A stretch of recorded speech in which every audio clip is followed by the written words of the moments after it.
and I loved it. I loved working with the kids. It was fantastic, but it was not my calling. It wasn't my purpose. And I do truly believe that we have to be passionate about what we're doing. We have to feel like it is purpose driven.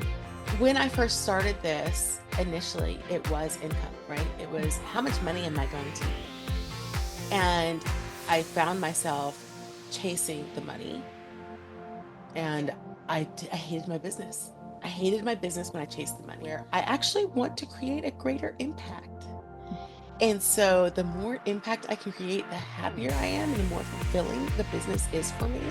So I actually think when I can make those connections, or when I make connections like this, and I can actually provide somebody just one drop of wisdom that's going to push something forward today, that for me is success.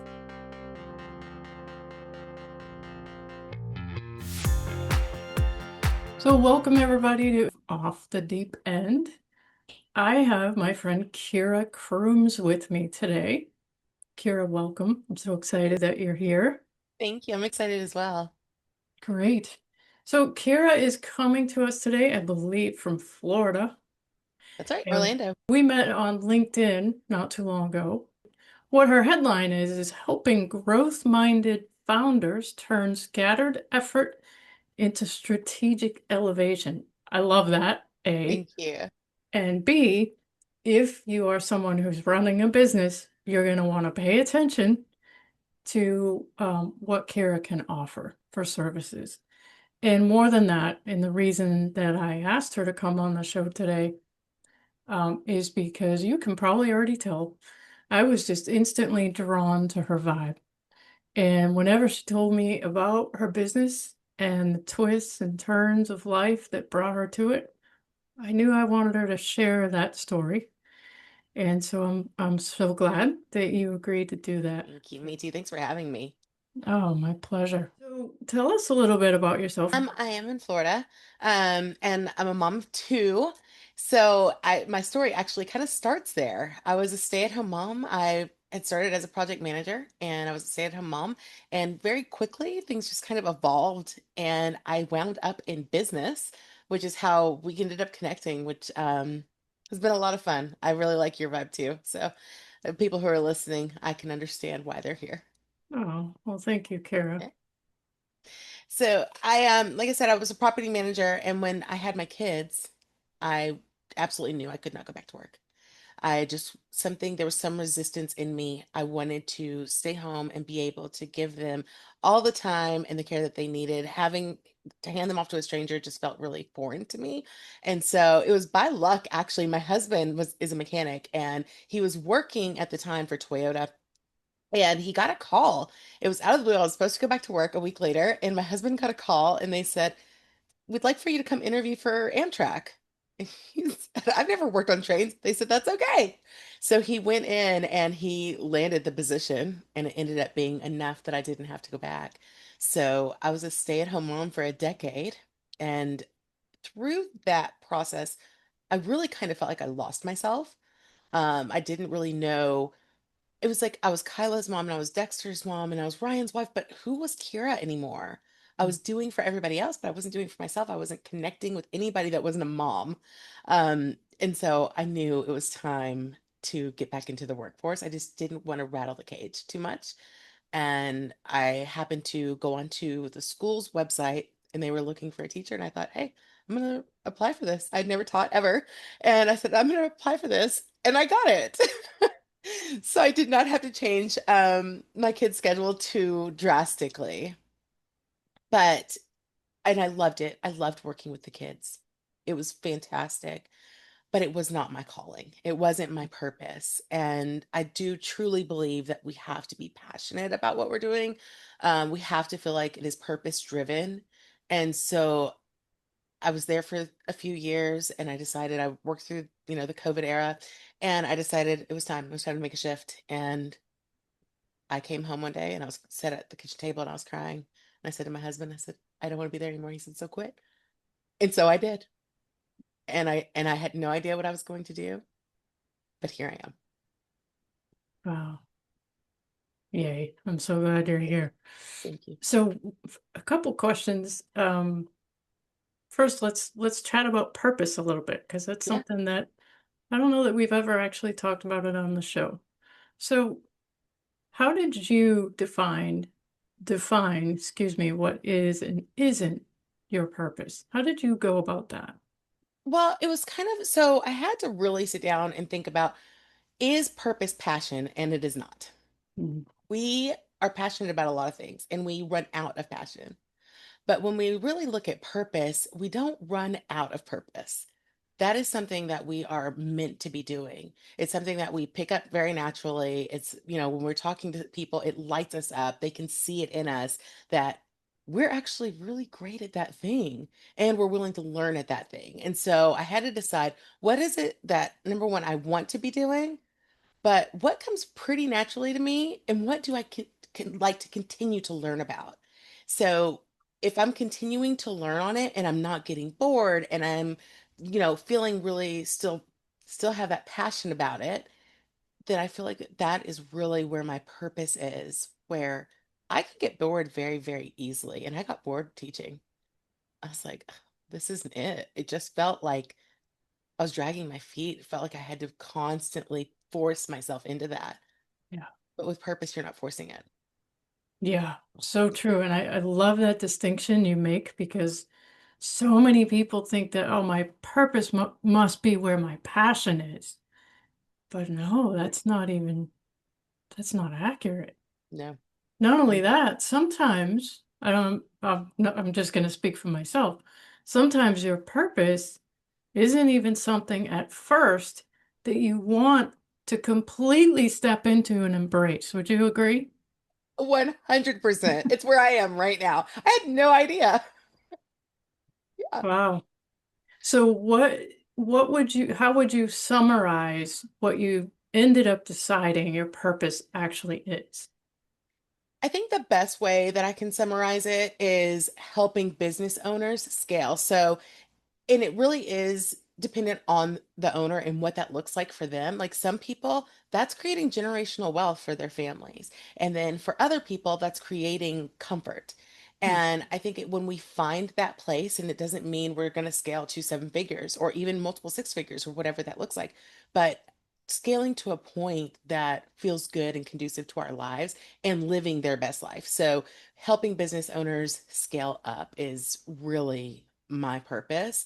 And but it's not just I want to help you, I want to business coach you, I want to consult you in how to delegate, because I do believe that having people help, and it brings a ton of people in.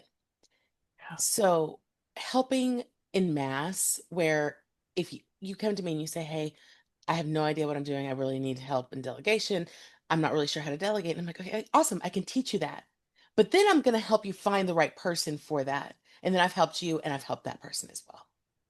Wow. And so for me, that is the best feeling, to make that connection and know that I haven't just helped you, but I've helped somebody else too who probably really needs it for their family. Awesome. Wow. So your purpose is not only serving you, it is serving your clients and then Absolutely. anyone that your client is connected to is also being so there's this whole ecosystem that's being served just by you walking in your purpose. And I don't mean to say just by you, Yeah. because it is like one of the most important things. I think we both agree on that, right? Yes. Um, so could you unpack a little bit for me, some of the ways that you decided, not only do I want to go into business and help business owners like this, but this is my sort of niche. This is Yeah. how I'm going to do it. You know, it's actually a funny story because I had no idea. I didn't even know virtual assisting existed when I started virtual assisting. I got on Facebook and there was a realtor in my neighborhood who was looking for an assistant, but he wanted it to be a remote position. And so I said, okay. So I called my realtor and I asked her, I said, hey, what do you know about this guy? And she's like, you're going to come and work for me. I was like, okay, awesome. So I did. I've worked for my realtor for a while as her assistant, But she said to me, she said, you can do this for other people. And I had no clue that virtual assistant even existed. I didn't know that people were actually actively hiring for their online businesses and even their corporate businesses in that way. So I did my research, I really dug in, and everybody kept telling me, put it all on social media, putting it all on social media. People will come to you. Well, unfortunately, that's not exactly true. It's not, it does take a little bit more than just throwing it out there at social media. But I found that there were millions of business owners who need help, Yeah. who don't just want to, use offshoring. They want to have people who can communicate with them every single day, people who can communicate with their clients every single day. And so I really started to lean into the virtual assisting, but it felt I was more than that. And I didn't realize I was more than that until I got further down the line because I wasn't just doing the calendaring, I wasn't just doing the emails, I was consulting these people. And I was their soundboard, and we were collaborating and building these businesses. And so someone said to me, a client said to me, she was like, "You're not my virtual assistant. You are my business manager." And I was like, "Oh, that makes a lot of sense." And then my business coach at the time came to me and she said, "You're really good at what you do. I would really like it if you would be willing to coach inside of my community." Wow. Okay, so I started helping women do what I do, and it just kind of evolved on its own, just took Wow. shape. And so that's when I kind of knew this is where I'm supposed to be. Yeah, it's an amazing thing when you just keep getting confirmation after confirmation that this is the path that's meant for you. Absolutely. And it's so much more than, a headline and a tagline and a logo. Clearly, I think you can see, and if you're watching this, you can see the countenance that Kira has just exuding not only professionalism but warmth. And clearly, you're very intuitive and all of those things. It's one thing to get a virtual assistant that just does stuff for you Hmm. and maybe helps guide you along the way, but it's something else to get someone that you can, their heart is just so visible in what they do. And, we didn't connect because of a business transaction. We connected simply because we wanted to meet. And more, that's what I'm doing when I get DM'd from someone on LinkedIn or whatever. I'm like, it's not all the time, but with you, it was like, I'd love to just hop on a call with you and no agenda, just chat. How do you feel about that? And more often than not lately, people are saying, yeah, I'd love that. Yeah. And sometimes really good things come of that. Sometimes nothing really does. But in this case, this was a compelling story. I felt that I really wanted Kira to be able to put in her own words and share with you today. And so how do you, so you're on LinkedIn and I'm sure you get some clients that way. What are the other ways that you connect with people to show them what you do and the services that you offer? So I'm pretty referral based. It's actually such a blessing to me because I've had people who reach out and they say, "Hey, I heard so and so say this about you." And I'm like, "You did?" Because I don't really get a sense of people and how they're feeling unless I ask for like a testimonial request or something. But I have really had great word of mouth. And so I've really built my business on that. And now that I'm leaning into the membership side of things, where, well, not membership, but mastermind, there is more of the LinkedIn stuff and the connection, the way that we connected, like, "Hey, let's hop on a call and talk." And then if it's a good fit and I feel like, then I'll say, "Have you ever considered, delegating?" And we'll go into that conversation. Yeah. But just like you, Rachel, I'm feeling more and more that need for connection, just Mhm. connection and getting to know people and talking to them. And I think that that is one of the best ways to sell yourself, Yeah. uh, because people aren't buying our products. There's a million people who do what we do, right? And we always say this, the market is so saturated. The truth is, yes, the market is saturated. That's why we have to set ourselves apart. And the way that we're going to do that is that one-on-one connection. And I really think that community is the way we build. And so I love that you're reaching out to people on LinkedIn. I Yeah. love that you're making those connections because I think that's how we do it. Yeah, I think you actually reached out to me I probably initially, did. I but probably did. however that happened, I'm glad that it did. Yeah. I And think you're right. I think you're right. I did. yeah. Um and I know that I haven't seen all of your content, but I know that just from our conversation, you're very protective of your energy, your time. You're very careful to strike a balance Yes. of, home life and business.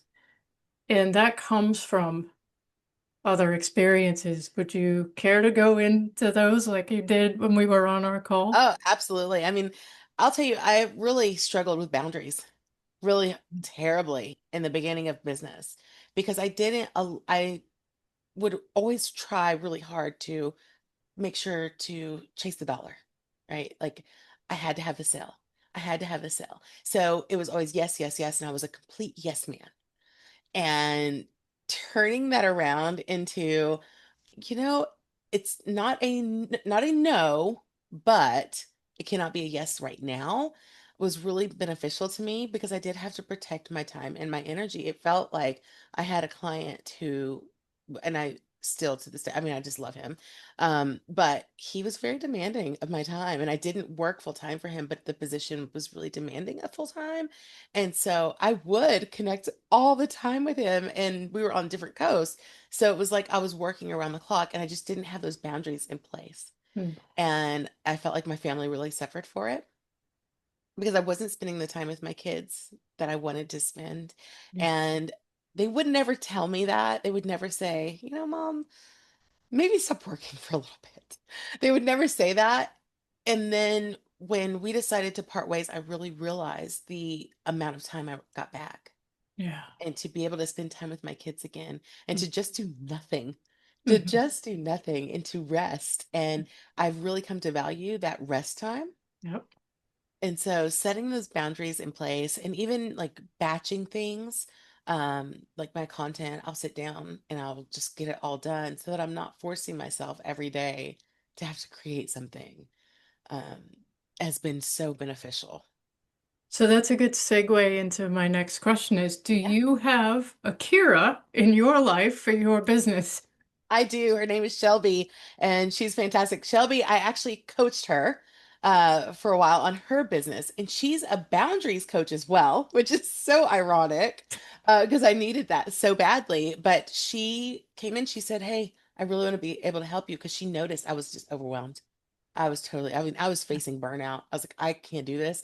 I thought about going back to a 9 to 5, and I was just so desperate for some help. And Yeah. she said, you know, I know right now you might not be in the best place, but we can work something out. And there's so many women out there who are willing to help in that way. And she has been a godsend. She has been an absolute Great. godsend to me. So yes, so Shelby Nab, she is fantastic. And if you have boundary issues, there you go. Yeah. So, what would you say have been, I mean, just the decisions you've had to make in those transitions have been huge. But what would you say was some of the setbacks or the challenges that you had to overcome to get to where you are today? I think the finances of it, really it's terrifying when you are stepping into something new and you don't know what's going to happen next. Mm. But you have all of these bills and you have these people to take care of. My mom lives with us. We moved my parents in a few years ago when my dad wasn't doing too well. And so my mom lives with us. And, she I need to take care of her and I've got the kids and then my Yeah. husband went on a medical disability and it all just kind of happened all at once. And so that was a huge setback for me. It felt like everything was coming down just all Yeah. of a sudden. And I didn't know, like, am I going to be able to do this on my own? And because I had become the breadwinner. So having this business was great. But what happens if the clients leave? What happens if people don't stick around? Mm. And all these things run through your head. what if, what if, what if? So I think the biggest thing was is that finance the money mindset of it all, and allowing myself to believe I can do this. Yeah. This is happening. Yeah. I think that that has probably been one of my biggest hurdles. And honestly, the client acquisition isn't always easy. It really is an ebb and flow, and business does that. We will be on a really big high, and then all of a sudden we're dipping. And then we're really high, and then all of a sudden we're dipping. And I think that it is actually on purpose because we have to have moments of lull in order to grow again, because we do have to come back and go, okay, what's working, what's not working, let's do more of what's working. And then when things aren't working, well, we have to readjust, and we have to have that space in order to readjust. Yep. So the ebb and flow of business can be really, really hard. I've been fortunate that my lulls have been very short-lived, Mhm. but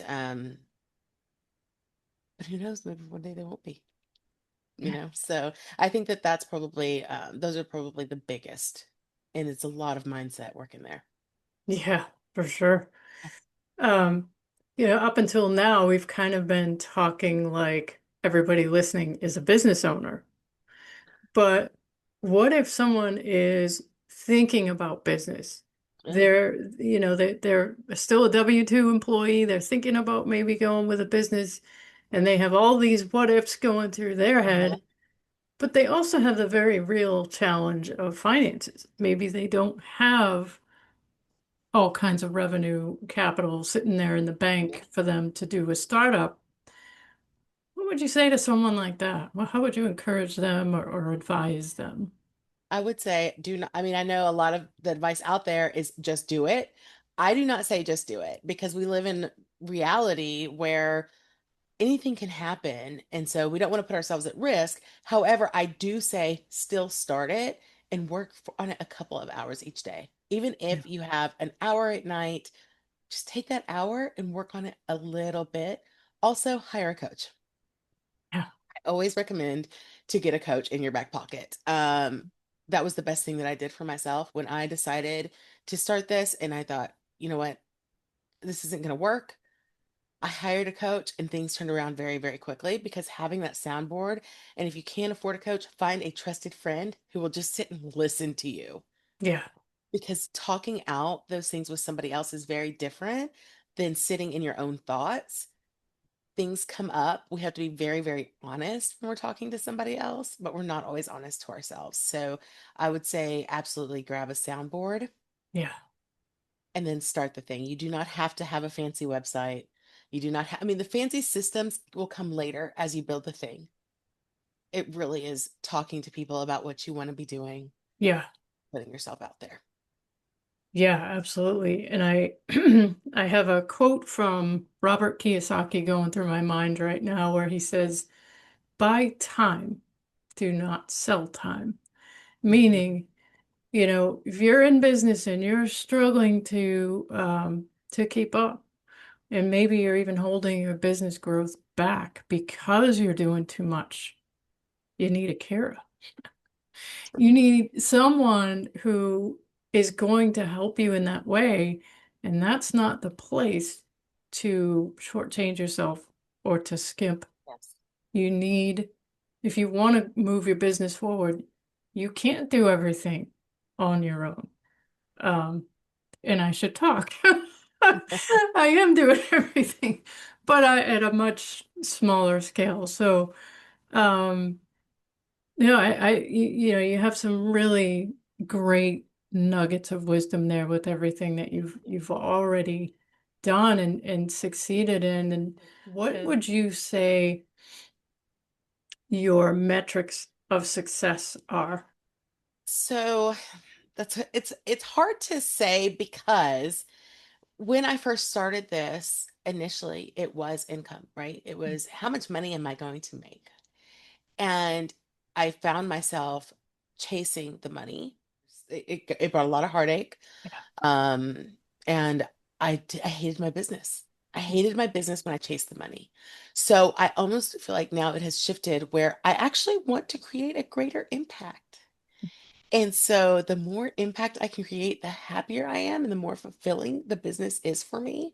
So I actually think when I can make those connections or when I make connections like this and I can actually provide somebody just one drop of wisdom that's going to push something forward today, that for me is success.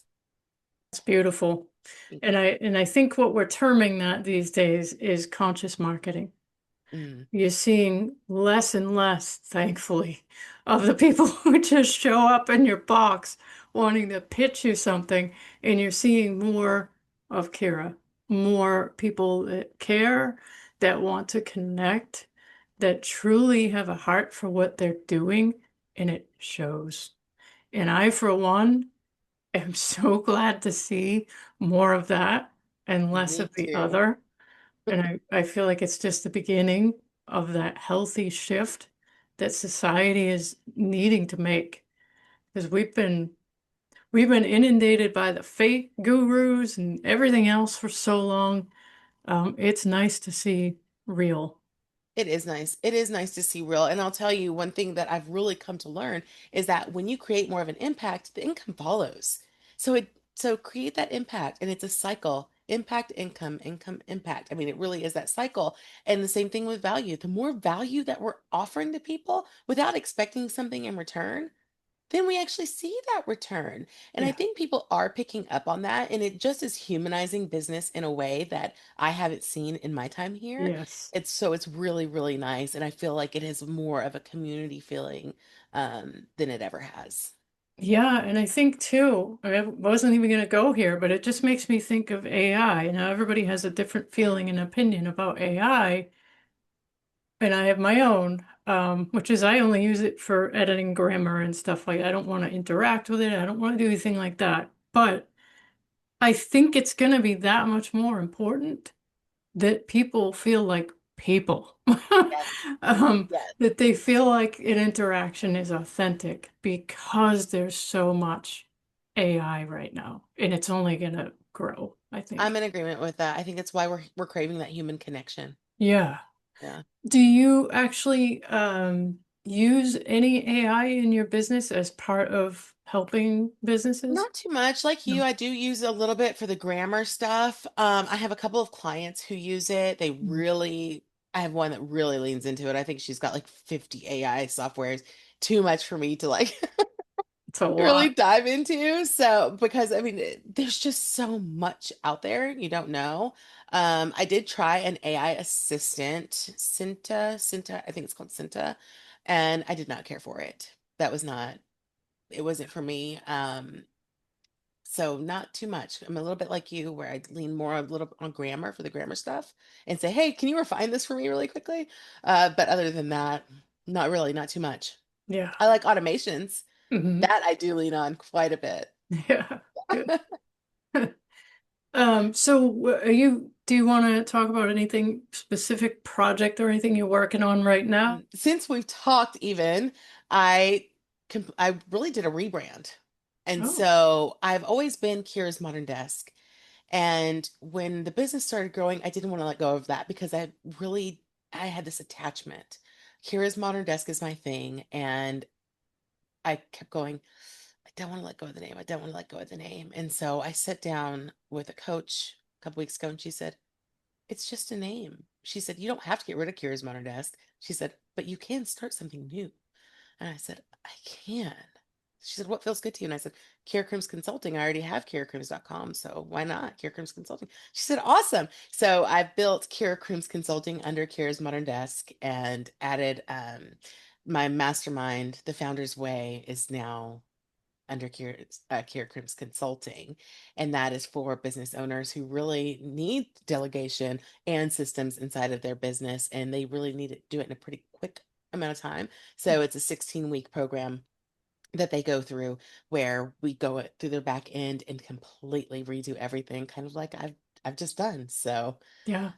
but the Founder's Way, that right now is my focus and that's my baby, and I'm really looking forward to seeing the next cohort that comes through. Is there a particular type of business that you prefer working with? It's founders, so business entrepreneurs who they probably don't have everything in place. They're not in that CEO mindset yet, but they are definite founders. They are feeling into their business. They want to see themselves scale. They're just not sure how to do it, and they're taking on everything on their own. Hmm. We want to get them away from doing everything on their own and away from the daily grind. Yeah, beautiful. Thank you. Yeah. So what would you say? You've overcome a lot. You've overcome just the challenge of deciding to leave the known behind and venture out into the unknown. What would you say your biggest triumph has been in business so far? Probably, well, I think once I niched and actually knew what I wanted to be doing, that felt like my biggest success because other, I felt like I was just throwing things out there. I was posting every day and nothing was happening. And then once I knew what I wanted to be doing and I really felt into my purpose, that was huge. And um, last year I hit my first six figures, and that was a big, Wow, yeah. congratulations. Thank you. That's Thank you. That was fantastic. a big one for me, just because I felt like I had proved something to myself. It was more than I had ever made in anywhere in life. Yep. So that was a big deal. What is your vision for your business moving into the future? I would like to see, I'm going to host three cohorts at a time, or not at a time, but a year. And I would like to see 18 people every 3 months or every 4 months in those seats. I think that that would be a success for me because I feel like the more people I can help, um, the better I will feel, the more successful I will feel for it. So I really think like with this cohort thing particularly, I'm really leaning on that. And I know it is not my highest ticket thing. Um, it but not having to chase the income feels like a win for me. So being able to help people on a one to many scale, um, that's it. That's it for me. Yeah, That one to many. beautiful. Thank you. It was when you said about people who listen who maybe are thinking about going into business. Yeah. Um, and I really want to encourage people to not be afraid because I think living in that fear can hold us back so far Yeah. when starting a business sounds a lot scarier than it is. If you actually look up how many businesses there are in this small businesses there are in the United States, it is unreal how many small businesses there are. And I would venture to say more than half of those people are still working a 9 to 5. So while it sounds very, very scary, I would love for you to step outside of that fear and just take one step forward because even that one step can be encouraging and you never know what's going to be out there tomorrow. Yeah. Yeah, well That said. one And shift. yeah. And because there are so many small business owners, there's so much support out There is. there. I mean, there are, especially because of what happened with the shutdowns in 2020, a lot of the networking groups that I'm in now or I visit have said we were in person, Yeah. local, and then we went virtual and we've exploded. We're like, we had a few, now we're thousands strong and international, some of them. Yeah. So it's another reason why, I loved how you encourage people who are kind of on the fence about starting a business. You never know. Your business might be the one that changes a life that like you won't even know until you start it, That's whose right. life you're going to change. Um, and it could be anything at all. Um, and that's what's so wonderful about, free enterprise is that you can choose what you want to be and be the best at it with zero apology. Yep. And like Kira so beautifully explained today about purpose, when you really identify what your purpose is and you step in it completely and unapologetically, you are going to change your world. You don't have to think on the grand scale necessarily, but it's the ripple effect, right? Everybody changes someone else for good or not. That's right. Yeah. That's right. So, And really, Rachel, it's funny because it really can take one person. You said about the networking groups, and there is so much support out there now. One person to believe in what you have to offer can change your absolute life. So get in the room with people. yeah. It's huge. It makes all the difference. Yeah. And my last several guests now have been people that I met either through a networking group or because of someone in the network group that referred me to them. Yeah. Um, so you just never know where that'll go. And yes, some of the most encouraging things I've heard are from people in those groups. Yes. Um, so you're not alone. If you're thinking of starting a business and you're a little nervous about it, A, that's completely normal. And B, it doesn't have to stop you.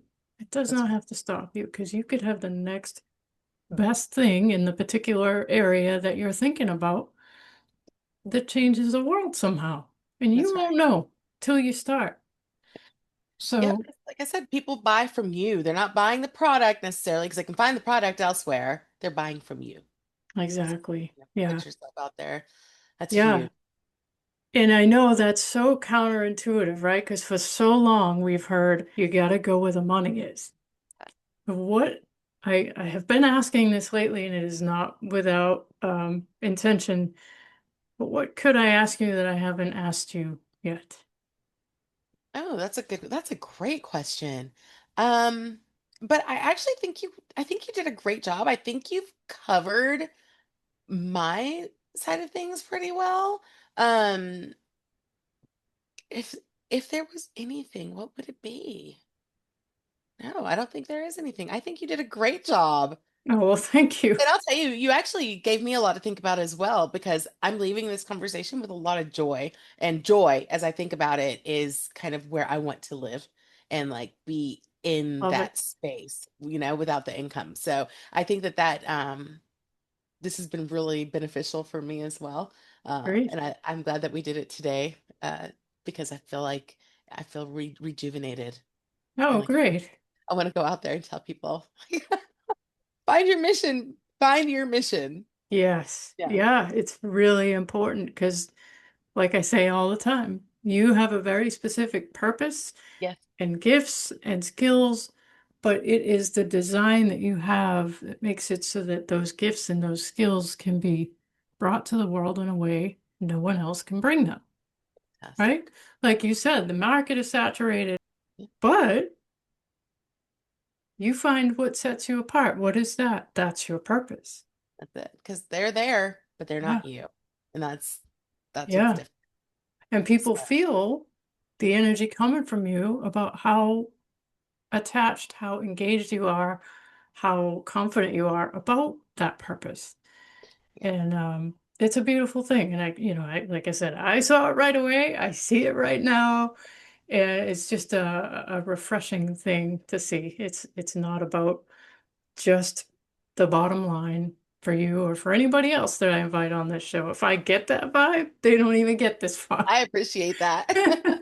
And that's not to say that if you're watching this, you're like, is that why she had? No, not necessarily. It's just, It sounds like we have the same taste in people.